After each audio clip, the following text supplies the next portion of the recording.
Bismillahirrahmanirrahim. Assalamualaikum warahmatullahi wabarakatuh. Dalam video kali ini saya mau menceritakan tentang silsilah Syekh Sunan Gunung Jati sampai ke Rasulullah SAW dan Prabu Siliwangi. Syekh Syarif Hidayatullah atau dikenal dengan Sunan Gunung Jati adalah salah satu dari 9 orang penyebar agama Islam terkenal di Pulau Jawa yang dikenal dengan sebutan Wali Songo.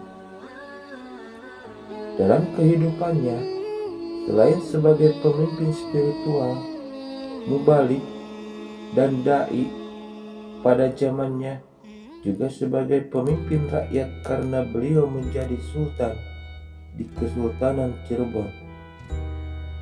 Ia bahkan sebagai sultan pertama Kesultanan Cirebon yang semula bernama Kesultanan Pakumbwati.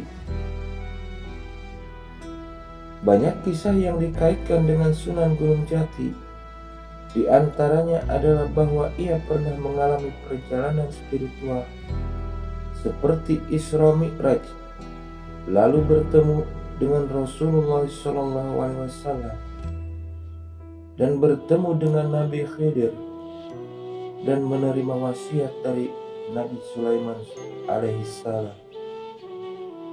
Semua itu hanya mengisyaratkan kekagumannya masyarakat masa itu pada Sunan Gunung Jati.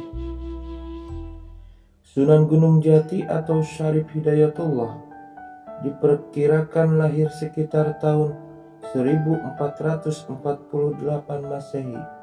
Ibunya adalah Nyai Rara Santang, putri dari Raja Pajajaran, Raden Sri Baduga Maharaja atau dikenal sebagai Prabu Siliwangi. Sedangkan ayahnya adalah Sultan Syarif Abdullah Maulana Huda, pembesar Mesir keturunan Bani Hashim dari Timur Tengah. Syarif Hidayatullah mendalami ilmu agama sejak berusia 14 tahun dari para ulama Mesir. Ia sempat berkelana ke berbagai negara, menyusul berdirinya Kesultanan Bintaro Demak, dan atas restu kalangan ulama lain ia mendirikan Kesultanan Cirebon yang juga dikenal sebagai Kesultanan Pakumbwati. Dengan demikian, Sunan Gunung Jati adalah salah satu wali songo yang memimpin pemerintahan. Sunan Gunung Jati memanfaatkan pengaruhannya sebagai putra raja Pajajaran untuk menyebarkan Islam dari pesisir Cirebon ke pedalaman Pasundan atau Priangan. Dalam berdakwah, ia menganut kecenderungan Timur Tengah yang luas. Namun ia juga mendekati rakyat dengan membangun infrastruktur berupa jalan-jalan yang menghubungkan antar wilayah. Bersama putranya Maulana Hasanuddin, Syekh Sunan Gunung Jati juga melakukan ekspedisi ke Banten. Penguasa setempat pucuk umum menyerahkan sukarela penguasaan wilayah Banten tersebut, yang kemudian menjadi cikal bakal Kesultanan Banten. Pada usia 89 tahun, Sunan Gunung Jati mundur dari jabatannya untuk hanya menekuni dakwah.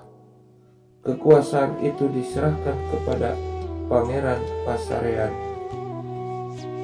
Dan pada tahun 1566 Masehi, Syekh Sunan Gunung Jati wafat.